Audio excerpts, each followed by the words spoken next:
স্টারলাইনের ঘটনাকে কেন্দ্র করে আমি গত পরশুদিন রাত্রে থেকে আমার কাছে বেশ কিছু ফোন এসেছে।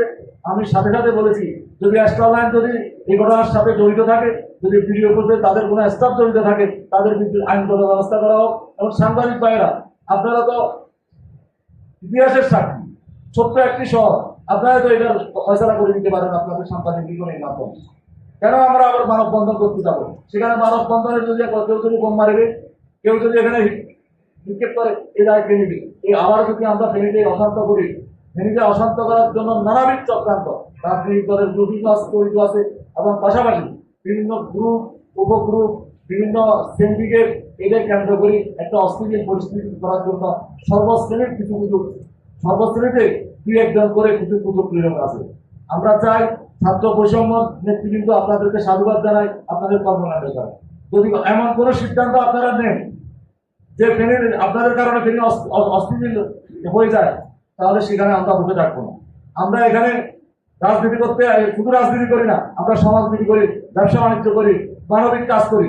আর শুধু আপনাদের মতো খালি ছাত্রদের নেতৃত্ব দিয়ে 200-300 লোককে নেতৃত্ব দিয়ে আমরা ফেনী চলবে এটা ভুল। সবাই মিলে ফেনীর উন্নয়নের জন্য কাজ করবো, শান্তি শৃঙ্খলার জন্য কাজ করবো। যদি কেউ বৈষম্য করে, কেউ যদি চক্রান্ত করে, তার বিরুদ্ধে যে কোনো ব্যবস্থা আপনারা মিলে নেবেন। ফেনীর মানুষ আপনাদেরকে সাহায্য দিবে এবং ফেনীর মানুষ অতীতেও কোনো চক্রান্তকারীকে, দুষ্কৃতিকারীকে এবং ষড়যন্ত্রকারীকে চাইবে না। সবাইকে ধন্যবাদ জানিয়ে সাংবাদিক ভাইদের প্রতি উদাত্ত আহ্বান রাখবো, ফেনীর প্রতিটি নিউজ যেন আগামী থেকে আপনারা প্রতিদিন নিউজের যেন আপনাদের রায় হয়ে যায়, কার অপরাধ কার, তাহলে আমাদেরকে আর অন্যদিকে তাকাতে হবে না। এই স্টারলাইনের ঘটনাকে ভিন্ন রূপে নেওয়ার জন্য চেষ্টা করছি। আমি আপনাদের স্টারলাইন আমারও শুভাকাঙ্ক্ষী নয়, আমার আত্মীয় ঠিক আছে। স্টারলাইনের সরকার যে আমার জন্য মুঘল হয়েছে তা নয়, কিন্তু স্টারলাইনের 12,000 কর্মচারী যারা ফেনীতে চাকরি করে, তাদের প্রতিষ্ঠান তো যদি ব্যক্তি স্টারলাইনের কোনো ব্যক্তি যদি অপরাধ থাকে, তার বিচার হোক, প্রতিষ্ঠান কৃত।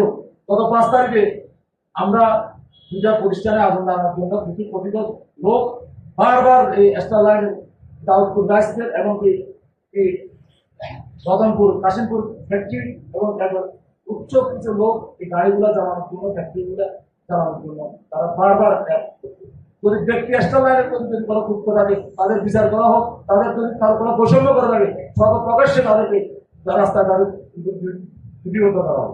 কিন্তু স্টারলাইন যে চক্রান্ত করে 1-2 রাত্রি করে সারা রাত ধরে স্টারলাইনের কাছ থেকে টাকা নিয়ে আবার দিনের বেলা আরো কিছু লোককে স্টারলাইনের বিরুদ্ধে বলে এইসব চক্রান্ত করলে আসলে মানুষ তাদের ভাববে আপনারা ফেনীকে অশান্ত করেছেন।